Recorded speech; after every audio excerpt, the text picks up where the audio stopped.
10টা নমরুদকে যদি একসাথে করা হয় তাহলে একটা হাসিনা হবে না। হাসিনা 10টা ফেরাউনের থেকে ভয়ঙ্কর, 10টা নমরুদের থেকে ভয়ঙ্কর।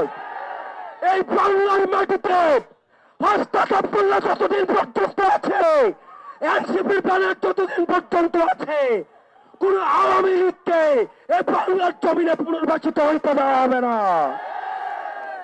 আমরা অন্তর্বর্তীকালীন সরকারকে বলতে চাই, আপনারা দ্রুততম সময়ের মধ্যে আপনারা আওয়ামী লীগের নিবন্ধন বাতিল করতে হবে। আওয়ামী লীগকে বিচার প্রক্রিয়ার মধ্য দিয়ে আওয়ামী লীগ বিষয়ে আপনাদেরকে সিদ্ধান্ত নিতে হবে। আওয়ামী লীগের বিচার প্রক্রিয়ার মধ্য দিয়ে আওয়ামী লীগকে নিষিদ্ধ করতে হবে।